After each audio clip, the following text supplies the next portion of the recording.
तो करते हैं इस क्वेश्चन से स्टार्टिंग। अब देखो पहले क्वेश्चन को पढ़ लेते हैं। क्या मांगा हुआ है? 100 रुपए की मूल राशि, मूल का मतलब होता है कि मूलधन राशि पर 5 वर्ष का उपचित साधारण ब्याज। पहले साधारण ब्याज का पता करना पड़ेगा और मूल राशि का 10% है तो प्रतिशत प्रति वर्ष ब्याज की दर क्या होगी। आपने दर भी फाइंड करनी है, दो चीजें फाइंड करनी है, ठीक है।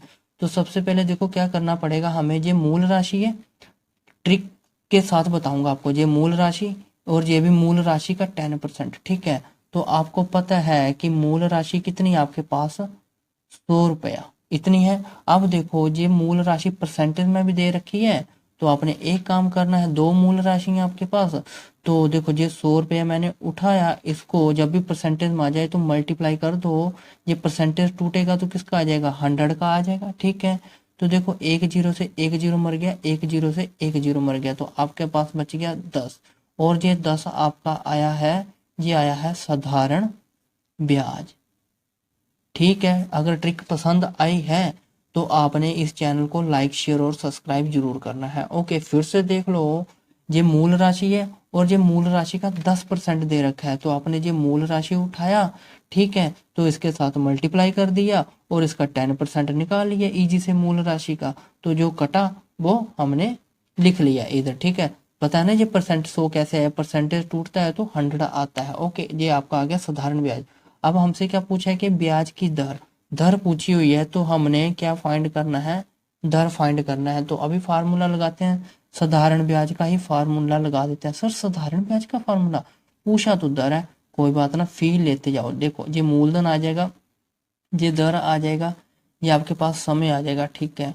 सर लिख तो दिया, लेंथ ही नहीं जा रहा, कोई बात ना, फी लेते जाओ। ओके, अब देखो साधारण ब्याज कितना है, 10 है। हाँ जी सर लिख दिया। मूलधन कितना है, एक्चुअली में ये है 100 रुपया, ठीक है। और दर कितनी है आपके पास, नहीं है, यही तो सर फाइंड करनी है। और समय कितना है आपके पास, समय देखो, समय देखो कहाँ गया, समय दे रखा है यहाँ पे 5 वर्ष दे रखा है, ठीक है। कितना दे रखा है, 5 वर्ष, और डिवाइडेड बाय 100। इसको 100 को 10 के साथ मल्टीप्लाई कर दो। तो मेरे को बताओ जरा क्या बनता है, 2 जीरो थी, एक जीरो ये हो जाएगी तो 3 जीरो लग जाएंगी, और ये 100 5 के साथ मल्टीप्लाई हो जाएगा तो ये 50 और दर आ जाएगा। आपने दर निकालनी है तो जल्दी से दर निकाल लो। दर के साथ जो भी मल्टीपल में होता है वो कहाँ जाता है, डिवाइड में, और ये ऊपर आ जाता है, ठीक है। बोलो फील के साथ समझाया, इसको इसके साथ काट दो, ठीक है, काट दिए ध्यान से। अब देखो ध्यान पूर्वक, इसको क्या करना, सॉरी, ये 100 है और ये 5 है तो इधर आएगी एक और जीरो, ठीक है।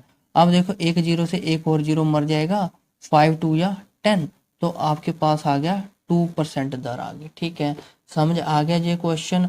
फिर से बोल देता हूँ आपको मैं, अपने ये मूल राशि है, मूल राशि को एक साथ रखना है मल्टीप्लाई में, परसेंटेज निकाला, वो आ गया साधारण ब्याज। दर मतलब फिर दर फाइंड करनी है, साधारण ब्याज का फार्मूला लगा के आपने इजी से दर फाइंड कर लिया, ठीक है। अब हम करते हैं क्वेश्चन नंबर 2 की ओर मूव ऑन। तो ये रहा हमारा सेकंड क्वेश्चन। ओके, तो देखो कैसे करना है ये। यदि रुपए 6,000 का कर्ज 3 वर्ष के लिए 12% की दर से लिया गया है तो उसका कुल ब्याज क्या होगा। सर ब्याज आ गया, अब साधारण ब्याज पड़ा है, कोई ना कोई बात ना, फील के साथ करते हैं हम, ठीक है। अब देखो पहले क्वेश्चन को समझो, फील लो, एक फील, ओके। अब देखो ये 6,000 रुपया ना हमने बैंक से ले लिया, लोन ले लिया बैंक से, और मुझे 3 वर्ष बाद और 12% की दर से लुटाना पड़ेगा, ठीक है। मतलब 12% की दर से लुटाना पड़ेगा, और उस पे मुझे कितना इंटरेस्ट देना पड़ेगा, कितना ब्याज लगेगा, ठीक है। मतलब मुझे साथ में ब्याज भी देना पड़ेगा उनको, ठीक है। तो वो ब्याज का पता करना है, इस पे कितना ब्याज लगेगा और जो लगेगा मुझे कितना देना पड़ेगा। देखो कैसे, अब आगे देखो करते हैं। सबसे पहले जो ये मूलधन है ना आपका, ठीक है, रुपए होते हैं, ये मूलधन होते हैं 6,000, ओके, ऐसे लिख दिया। और जो प्रतिशत है ये आपकी होती है, दर होती है कितना, 12%।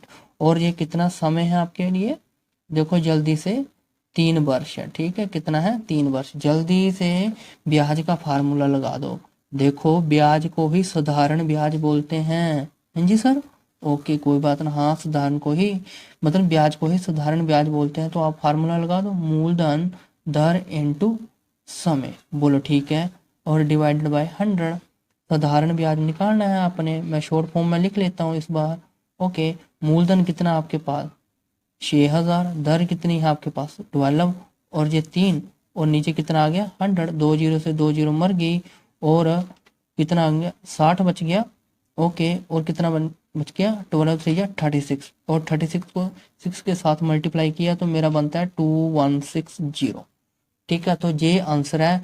हमें 6000 रुपये पर इतना ब्याज देना पड़ेगा, मतलब टोटल 3 साल बाद हमें ये पैसा भी ऐड करना पड़ेगा। तो मतलब 6000 में से आप ये पैसा भी जोड़ लो तो हमें 3 वर्ष बाद इतना पैसा देना पड़ेगा बैंक वालों को। ओके, तो कर देते हैं साथ में ये वाला 8160 रुपये देने पड़ेंगे 3 वर्ष बाद हमें। ओके, तो ये क्वेश्चन ऐसे करने थे। ऐसे ही हम मिलते हैं नेक्स्ट वीडियो के साथ, तब तक के लिए bye bye and take care.